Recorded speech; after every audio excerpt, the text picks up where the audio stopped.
guys, nandito kami ngayon sa Unitop dahil mag-check kami ng mga kailangan para sa bahay. Ngayon lang ulit ako makakabalik na Unitop. Excited na ako kasi sobrang excited ako lagi pag bumabalik dito. Tapos yung parang last na balik namin, parang 3 years ago or 2 years ago, ang tagal na. And lahat ng visit namin most sa Unitop is binavlog ko talaga. Wala kami ginawang listahan. As in, mag-ikot lang talaga kami. Titignan namin kung ano yung mga pwedeng bili dito. And kung mura pa, mura ang Unitop before. Hindi ko lang alam kung mura pa din siya now. Hindi ako bibili ng hindi kailangan. Titignan namin mga kailangan talaga namin. Kailangan maging mindful kami kasi ayoko din mag-hoard ng mga gamit na hindi kailangan and sayang sa pera. Nag-iikot kami. Wala ka pa kami nakikita ang kailangan namin. Kulambo na lang. Kulambo. Mosquito net. Baby, kulambo ang tawag dyan. Kaya nga, mosquito net. Mosquito net. Kulambo lang yan sa amin. Ang cute. Alkansya talaga siya. Pero may alkansya na ako eh. May alkansya na tayo. Pero ito kasi naaawa ko pagkat napuno mo na siya ba, need mo siya basagin. Iwawa yung face. Ikaw pala gagawa ng thing nung harang. May butas siya sa... So, kung naghanap yun ng alkansya, guys, 245 pesos to. Ma-cute siya. Ano yan? Dala ka ng cat food. Pag nagdala ka ng cat food, yan ang dala-dala ka sa labas. Anong masasabi mo dito? Kailangan natin to? Yes, may sabitan. Ayun no, dito din. Ito siya likodan, guys. Kunyari, yung mga bags ko, wala kasing organizer. Or here. Pero ang cute no, naganda ng quality. Gusto mo high stool? Remember you needed this, baby? Gusto ni Lance ng high stool. Sa counter?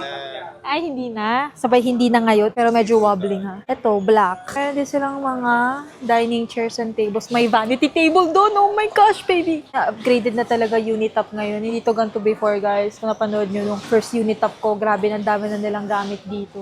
Look at this! Outside chairs. How much? Aba, 5 to 50. Sa lahat na, buong set. 5K na to sa labas. Naghahanap kami guys ng dining chair, ay ng chairs para sa labas kasi hindi kami tuwatambay sa garahe. In fairness ha.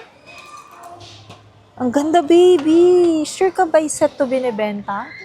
Doon na tayo sa labas mag-chichel. Mag-chichel? Narinig ko sabi ko. Yung mga cages na sila here guys. Ganito yung hinahanap ko pero sana stainless para sa kittens. Ceramic. Or ceramic. Kasi ang ceramic na mura sa Japan Surplus. Ang dami nang ganap dito. Or hindi lang namin naikot dati. Pero anong inikot na namin? Ito yung beses na ako bumalik dito. Pag kunyari wala, okay sa akin yun. Yung pahaba na yun. Okay siya. 79 pesos lang to. Kasi ito, ang kukit pa ng mga itsura. O 50 pesos. Pwede na. Pero mas maganda talaga pag mga ganyan. Stainless or ceramic. Nag-upgrade na nga sila, Cloud. Ipapakita ko kung dadating sa vlog na to. Pero nag-upgrade na sila ng ceramic na mga bowls. Kasi plastic yung kila Cloud. Nabili ko sa Daiso. Guys, sa mga volleyball kami. Sabi ko sa inyo, gusto kong mag-volleyball again. Baby! Wala siyang hangin. Trading namin dati. Oh, bili! Ako din nga. Bigat, baby. Magaan. Kaya ko to, I think. Ganding. Hindi yung kamay. Hindi nakalak na maayos, I swear. Baka makabasag ka. Okay. Okay. Oh. Hindi na.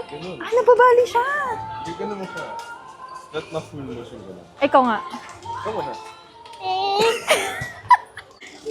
Wow! Ganun. Very nice. Naglalaro na lang, ipi-plate. Nag-alcohol kainis. Hala na to? Hindi ko ginawa na yun. Nalagay sa ano?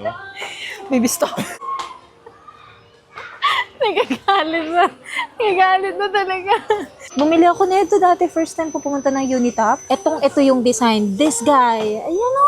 350 pala to. Na ginagawa ko dati, ba't binili ko to? Anyway, hindi ko yung nagamit. Nasira siya. Hindi ko na-unlock yung skill. May bilyaran na dito.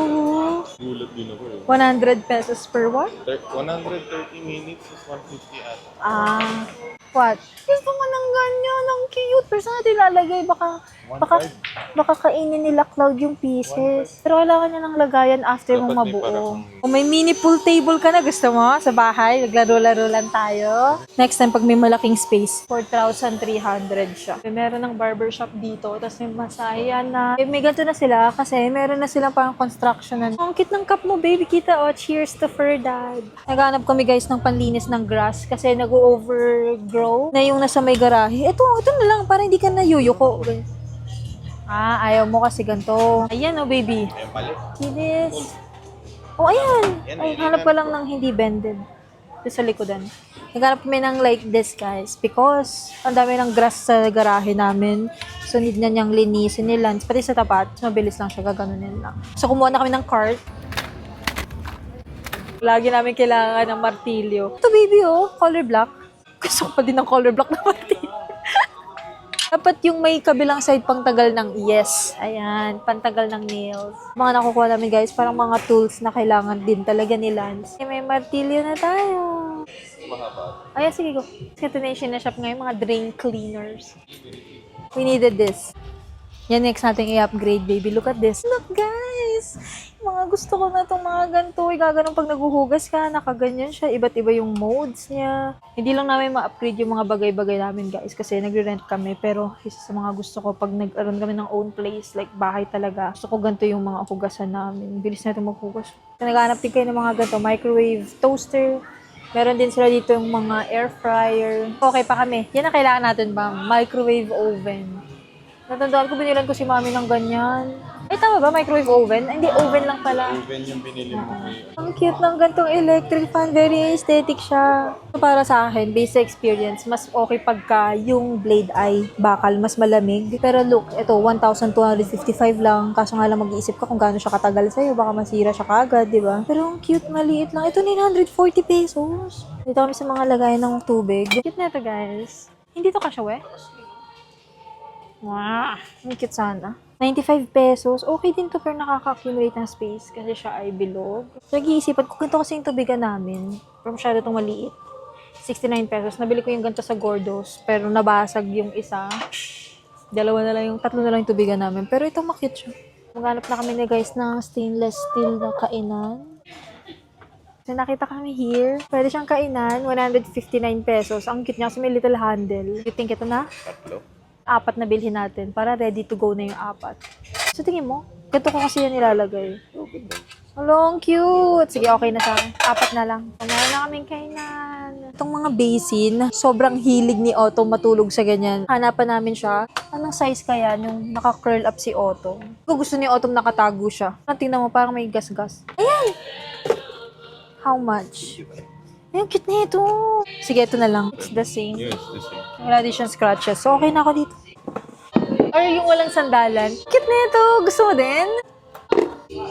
Masyadong mababa. Cute na ito. Kailangan ba natin ng may sandalan? Pero hindi ako sumasandal pag naglalaba ako. Hinahandwash ko kasi guys yung undergarments ko. I think ito na lang. Ito. 72. Ito na lang? 10 pieces. I think that's fine na. We're almost done na. Ang mga nakuha namin is talagang kailangan namin. Yun talagang importante. So, I'm so happy sa mga nakuha namin. 3 o'clock kami nandito, guys. Ang oras na ay 6:08 na. Ang tagal namin dito nag-stay. 3 hours kami nag-ikot-ikot. Baby, may bag rack! Oh my gosh! 1,600! Ito kahoy. Sa Japan Surplus, 3,000 to. I am thinking, kasi ang laki niya, ang taba niya. Guys, sa Yellow Cab kami. I got Charlie Chan, pero on the side yung chicken and everything. And then, ito favorite ko guys, potato wedges na garlic ranch. Sobrang tagal namin nag-ikot sa Unitap. Gusto lang maka-order ng Charlie Chan guys kasi pag sa Grab, hindi mo pwede sabihin na on the side or tanggalin yung chicken. So, pag kumakain na kami sa physical store namin, natitikman ko ulit yung Charlie Chan kasi may chicken siya eh. Pwede naman. Pero pwede natin inom. Pero mas confident tayo pag kumakain sa loob ng restaurant. Kasi most likely, hindi nila tinatanggal talaga. Or baka may chance na hindi nila matanggal. May chance na hindi nila matanggal. May aso din sa tapat. Aww, baby. Gusto na oh, may black cat? I have a kwento. Ano? Okay guys, chichika na ako kay Lance. Off na namin.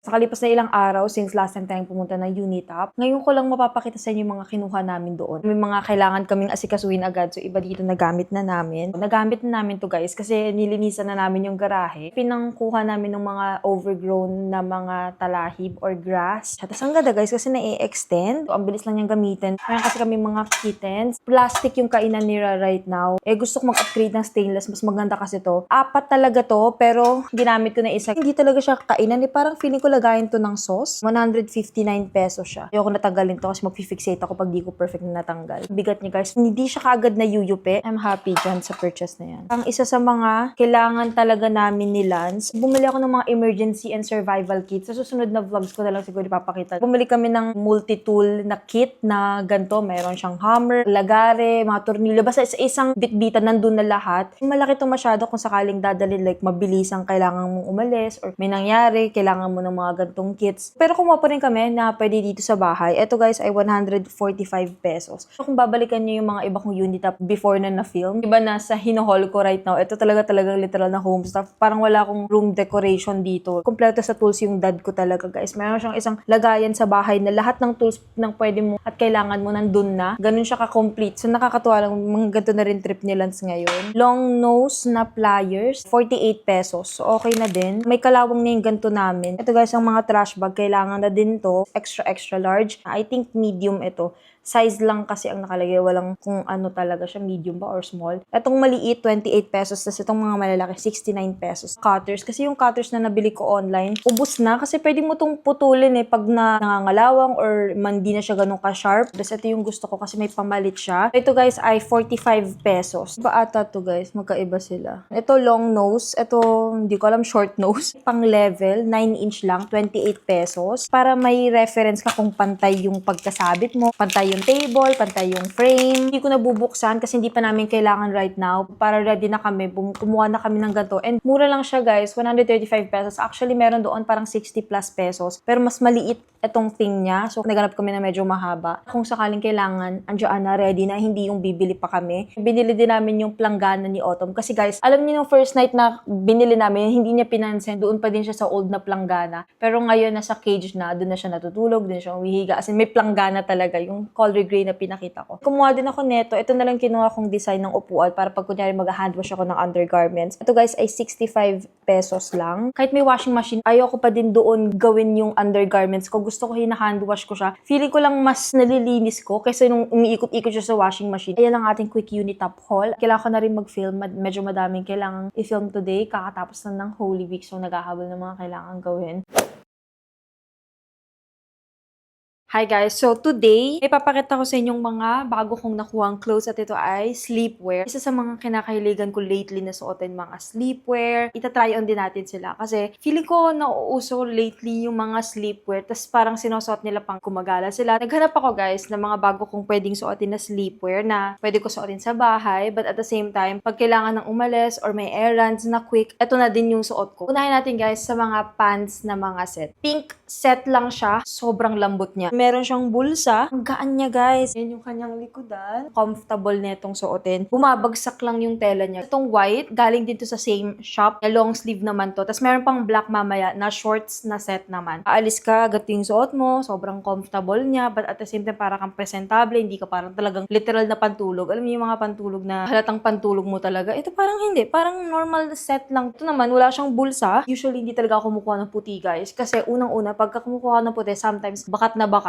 Pero dito, naka-nipple cover lang ako. Okay siya tignan. Pwede di kayo mag-bra or mag-bralette. But nagdi-nipple cover ako pag ganito para seamless lang siya tignan. Ang ganda ng tela. Bumabagsak lang kita nyo. Sobrang lambot. Ayan siya. Ang nice ng cut dito. Hindi ganun kababa. I like this one. Cute. Super comfy. May mga nakahanap akong pieces na printed. And ang ganda ng mga print. So yun na yung next natin itatry on. Okay, wait lang. Ito may print na and short sleeve siya. Ito naman, iba yung tela nito guys. Ibang Shein shop. Kahit white ito, hindi di bumabakat yung mga hindi dapat bumakat. Ganda ng print niya. Rutas lang, ayan. Bulaklak-bulaklak. Hindi oo yung print niya. Meron kasi ako mga pantulog guys, like mga cartoon character. Like, alam mo talagang pantulog sila. Ayan yung likodan niya. Yung totoong susuotin mo sa araw-araw ay hindi long sleeve. So, mas okay sa akin yung mga ganito na short sleeves. Tapos itong top, pwede ko i-pair siya shorts kasi medyo mainit pag suot mo yung pants all day. Itong next, mukha siyang bitin. Pero mineasure ko kasi at minimeasure ko yung mga pieces guys. Ayoko kasi maging fitted ang pantulog. Liit na nung small para sa akin. So, isipin mo pag small to, parang crop niya na talagang ganyan. So, ang kinuha ko ay medium. So, don't forget na i-measure. Iba't iba ang sizing guys per Shein shop. Yung idea niya is cropped na pantaas at saka parang ganyan siya, tokong vibe. So, okay lang sa akin to na ganyan yung sizing niya. Meron din pala siyang bulsa guys. The reason ko ba't ko to kinuha dahil ang ganda ng print. Ang cute din neto. Itong next na set. Sobrang lambot ng tela neto guys. Okay lang din siya suotin I think sa labas. Pag errand fit lang, comfortable neto. Bababa nga lang talaga yung cut niya dyan. So, ang cute ng detail na ganito. to na parang ang luwag-luwag here ang flowy niya. Lace yung kanyang design or style dito. Tapos meron siyang tali dito sa gitna na design. So walang sense yung tali guys. Nude brown siya. And then black na mga bilog-bilog. Sobrang excited na tayo kung makapantulog. So ito na yung mga shorts na set. Itatry on ko din para makita nyo. So ito na yung first natin sa mga shorts na set. Ang ganda neto guys. Meron siyang bulsa. Tapos may little pocket. Same lang siya halos nung color pink kanina. Ang pinagkaiba lang nila ay ito ay shorts na set. Kumuha din ako ng isang color naman at ito ay brown. Medium pa lang ang kinuha kong size dito guys. So kung gusto niyo maging comfortable, like maluwag siya, medyo free kang gumalaw, I think mas magandang mag-size up kayo. Lalo na ito ay gagawin niyo pantulog or parang comfy errand outfit. Ito ang cute lang din niya. Itatry out pa natin iba guys. So wait lang. Itong next, ito yung usual na mga pantulog na nakikita natin. And ang dami kong pantulog na ganito yung itsura. Pero silk or satin, wala ata akong black guys. Yun yung wala ko right now na pantulog na parang ganito. Yung mga meron ako is shades ng mga pink. Ang gusto ko sa kanya, ang cute ng little hearts. Kita niyo to guys. May little ribbon siya dito sa gitna. Ma-cute. Ito yung next na pantulog. Medyo malaki yung fit niya sa akin. May pocket siya here. Tapos letter A. Tapos meron siyang lining na white. Nag-fit check kasi kami sometimes ni Lance. So, nakahanap ako ng panlalaking version neto. Parang unisex actually yung mga pieces na to. Hanapan nyo lang ng tamang sizing. Same talaga siya guys. May letter A din siya dyan. Pants naman yung kanya, sa akin kasi shorts. Panlalaking version lang siya. Meron pa akong hindi ko pa napapakita sa inyo. Awkward para sa akin to guys. Pero i-share ko na lang. Baka sakali naghahanap kayo. Mga undergarments ko talaga ay lahat halos black. Pero gusto ko lang magdagdag. Ito siya. Kasi set sila makukuha mo. So meron ako ditong, ito 7-piece set siya na ganito yung style. Itong next naman ay, ito guys, I think ay 12-piece set siya. Medyo ano na to, lingerie pieces. Kada color, tigda dalawa. So yan, may dalawang pink. Then, merong gantong parang olive green. Cute na to. Wala pa akong mga gantong style. Mga undergarments din again, pero iba na yung design. Ito ay 6-piece set naman. Sheer siya na may little hearts at merong parang bulaklak dito. Feminine talaga ng mga undergarments na to. Yun lang naman guys ang ating quick haul. Sinama ko siya sa vlog na to. And again, ilalagay ko lahat ng links, SKU, search IDs, coupon code ko, and search code ko sa description box so you can check it out. And kung gusto niyo silang i-avail, I think i-add ko na din itong vlog na to. So thank you guys so much for watching. You can follow me on my Instagram at @emmaara. And meron ding Instagram si Gucci at Gucci the Bully, tas 2 underscore. And meron akong pre-love store at Good Old, tas 3 underscore. Di ako nakapag-collection last month guys. Sobrang busy nung March. Pero babawi ako this April. And itatry ko na per collection is 30 pieces. Ganong kadami kasi nga i-compensate ko yung di ako nakapag-post last month. Nagle-let go na rin ako ng mga pieces. So pwede nyo i-check out at Good Old, tas 3 underscore. Tinatry ko na every kalahati ng month, like 14 or 15, tas end of the month, nagpo-post ako. So, 2 collections per month. Sobrang good guys since nung January. Nung March lang talaga pumalya. Pero okay lang kasi naging busy lang ng konti ng March. Ang dami kong ginawang deadlines. But yun, babawi ako this April. Ayun lang naman ang vlog na to. Again, thank you guys so much for watching. Don't forget to drink lots of water, drink your vitamins, stay safe, and see you guys on my next vlog. Bye guys!